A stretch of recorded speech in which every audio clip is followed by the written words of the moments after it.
Hi ADHD friends, ready to become Gutsy Cooks? Let's start now. Hi Gutsy Cooks, today I have microwave chicken and rice. You will need a meat thermometer for this recipe because microwave cooking sometimes can cook unevenly. So for food safety, you will need to have a meat thermometer to prepare this dish safely. Let's get started. Gather your equipment, your ingredients, and yourself. Here is our equipment and ingredients slide. This is a 5-ingredient or fewer recipe for my 5-ingredient or fewer fans. I leave this slide up. You can either pause it here or let it run. I often give tips and tricks along the way, and I read this for our visually impaired friends. Okay, you'll need a baking dish, a microwave safe baking dish, 13 by 9, a medium mixing bowl, a liquid measuring cup, a whisk, plastic wrap, and a serving spoon. For ingredients, you'll need 1 pound of raw chicken cut into strips. If they don't have what they call chicken tenders or strips at your butcher or your grocery store, you can buy the chicken breasts and cut them yourself into strips. 1 can of cream of onion soup. This can also be cream of mushroom soup, cream of celery soup, whatever you like. But I used cream of onion soup here. 2 cups of minute rice. I encourage you to use brown rice because it is a whole grain, whereas it's simpler sugars in the white rice. So 2 cups of minute rice, preferably brown. 2 cups of water. And then to finish it, depending on if you like dried oregano or basil or rosemary, they all have very distinct flavors. I sprinkled this recipe with oregano because it's my favorite. But you can also change it up and play with the flavors. So if you want to play with the flavors with this recipe, change the type of soup, change the type of dried herb you finish it with. Get ready. In the get ready, or our prep step, I want you to open the chicken strips and cut off any of the tendons, bloody parts, or anything that looks yucky. If they're there, when you put the chicken in the dish, they're not going to magically disappear once it's cooked. So cut those things off. I know it's kind of gross. Then wash your hands after you handle the chicken. And then I want you to empty the can of creamy soup into the mixing bowl and measure the water. Combine. First, you're going to add the water to the soup. There's the condensed soup in the bowl. You're going to go ahead and add the water.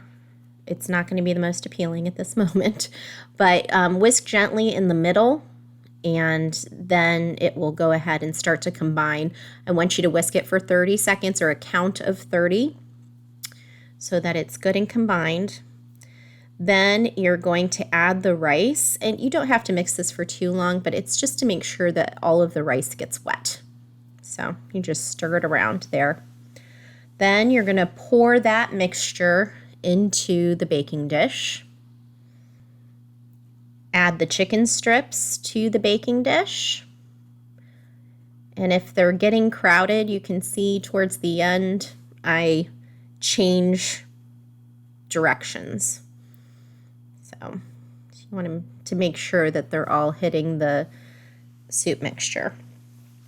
Then you're going to cover the dish with plastic wrap, which really is the first step in the heating step, but I'll just show it to you here. Heat.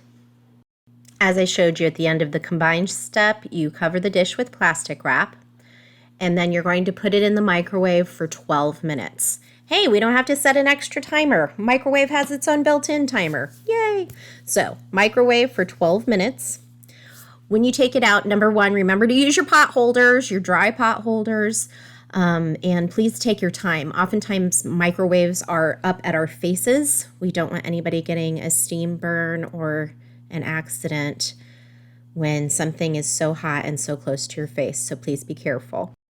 Once you have the dish on a heat-safe surface, you're going to take your thermometer and insert it into the thickest part of the chicken, and you're looking for a temperature of 165.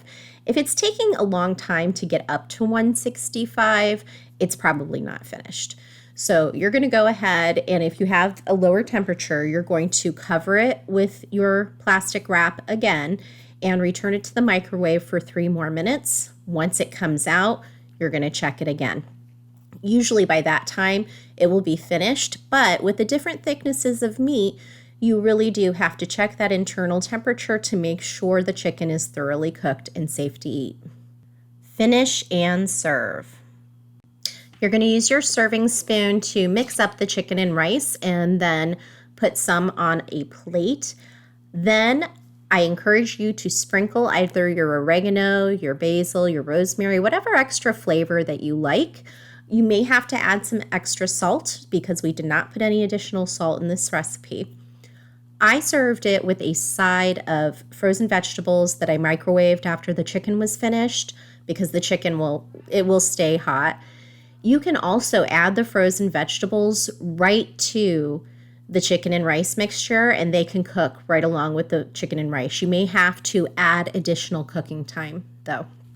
If you don't have a microwave, the oven directions for this are heat it at 375 for 45 minutes.